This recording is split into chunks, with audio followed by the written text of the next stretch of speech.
আমার প্রাণপ্রিয় বন্ধুরা, আজকে একটা বাস্তব জীবনের গল্প শোনাবো। যদি একটু সময় থাকে তাহলে কথাগুলো একটু শুনে যাবেন।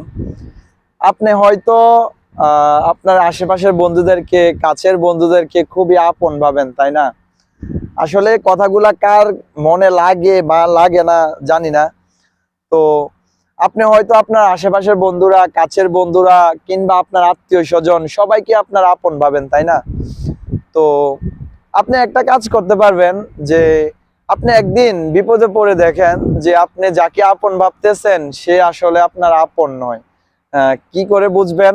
যে আপনি একদিন যদি বিপদে পড়েন, যা তার কাছে যদি বলেন যে আমি এই একটা বিপদে আছি, আমাকে হেল্প কর, যে কোনোভাবে যেভাবে হোক হেল্প কর, তখন সবাই আপনাকে বলবে আমার কাছে তো এখন সময় নাই, বা টাকা পয়সা দিয়ে হলো বলবে আমার কাছে এখন টাকা নাই।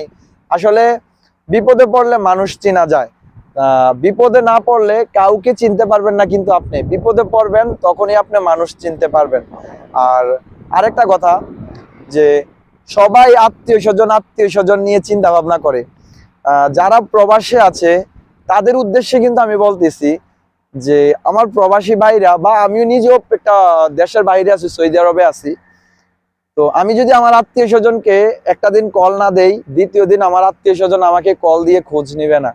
আসলে এই কাজটা প্রত্যেকটা প্রবাসীর সাথেই হয়।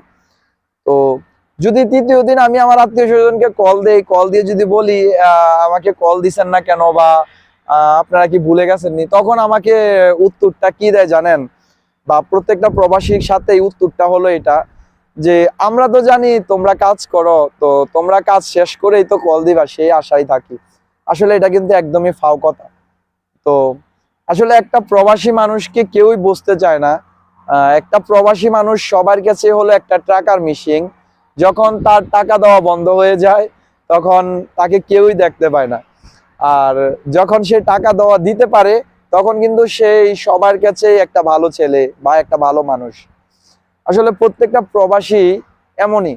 আর প্রবাসীদেরকে সহজে মানুষ বুঝতে চায় না। যদি বুঝতো তাহলে প্রবাসীদের মনের কথা আর প্রকাশ করতে হতো না।